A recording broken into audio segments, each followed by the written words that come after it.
Yo, my name's Christian. As you guys have seen on some of my TikToks, I've been posting some questions and making some memes, just fun stuff to do around Magic Gathering. But today, I'm actually coming to you from my local LGS. I'm over here at Ronin Games in Mesa, Arizona. Definitely one of the best ones around, if not the best. I love this place. But today, I'm working on a project that I'm deeming my Bracket 4 project. Basically, it's just me building a couple optimized decks, specifically 4 of them that are going to be Bracket 4. One's going to be Bracket 5. As you guys have probably seen in past TikToks, I have a very specific list of commanders that I'm working on, and today we are working on Yuma, the Proud Guardian. Just to give you guys an idea, that's who we're working with today. Sorry, I know there's a glare. Gotta love double-sleeved, but we're working on him today, mainly because he is definitely a deck that has not been worked on in a while. So I figured, why not show him off on TikTok, YouTube, all that jazz. Get some advice from the community. I'm going to let you know that in this project, again, I had more cards, but for whatever reason, I just plumb forgot them. Big whoopsie. But right now, the 2 cards that we're making room for are these. Obscuring Haze and Flawless Maneuver. I'm under the impression that, especially with building a Bracket 4 deck, I should be utilizing the commander spells. They're free, especially if I'm playing the commander, and with Yuma having a natural affinity for avoiding commander attacks. He, in my opinion, is definitely a version of a perfect commander. So here we go. We're going to deep dive into this. Now, of course, I did a lot of the work already. This is just the first synopsis of it. Just to show you what we took out here. These were the 2 cards we initially took out. I had Kiri in here for flavor, just because he was on Yuma's card. It made sense to me. Winding Way. This was a cool card. It is a cool card. But unfortunately, with it being just 4 cards, it's super hard to get that card to launch the way that I want to without stacking the deck, and I'm not doing that either.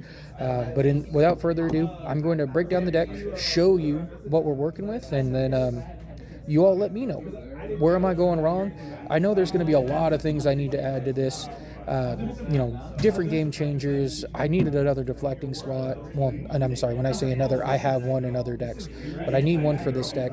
So I'm aware of some of the pitfalls, but I figured I'd show you guys and let the community tell me where I'm building from there. Without further ado, we'll break down the rest of the deck.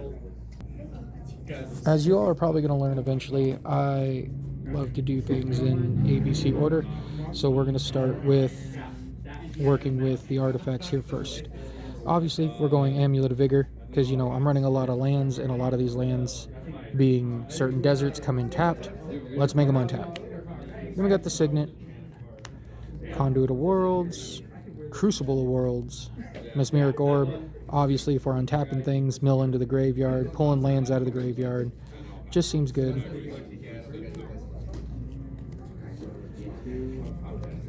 And then, this card, super underrated.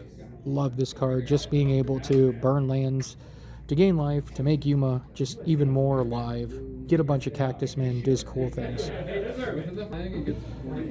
And creatures, I know, are going to get weirdly here.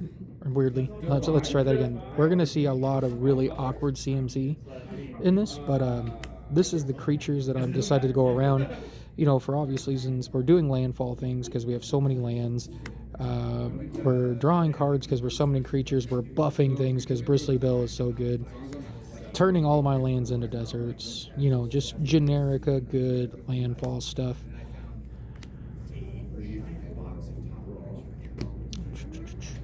And you'll see later on, but this card becomes super relevant because I only run 4 basic lands. Additional combats, because who doesn't love that?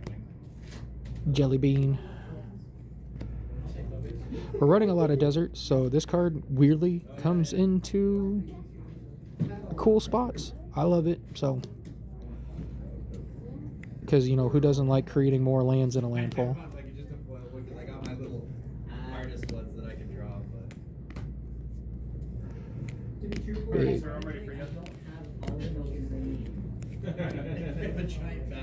Big. I'll go last though.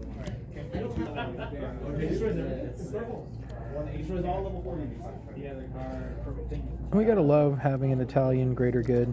I don't know how I came across this, but I did, and I don't know. I just think it's neat.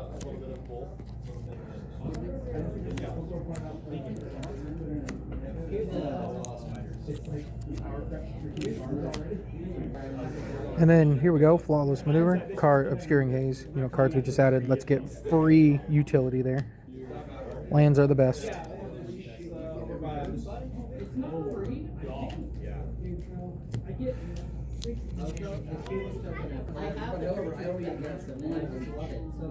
I can't cast it. But I can't make a deck out of it. I don't know what to do. Oh, yeah. I like making a deck, but I don't want to spend $30 on it. Probably the most broken card in this deck. Definitely one of the best ones. If it comes up and you can't stop this, I'm doing something fun. Now this is the hefty Jeff section because, you know, we're a landfall deck. We sacrifice lands, so be prepared. Got a lot of cool little lands and a lot of cool deserts coming in here. Turning point, whatever. That one lets you reorganize 3. Then if you have a new pilot on the field.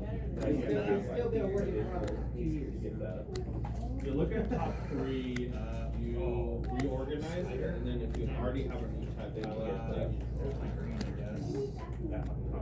every dragon when it comes out, it doesn't want to every area damage in every battlefield. Which one? I need anti-venom. Elder Dragon. I would love anti-venom.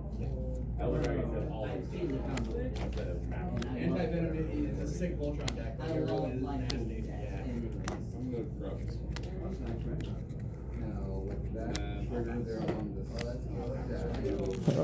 Sorry, we're getting tired here, but we're coming to the end, I promise.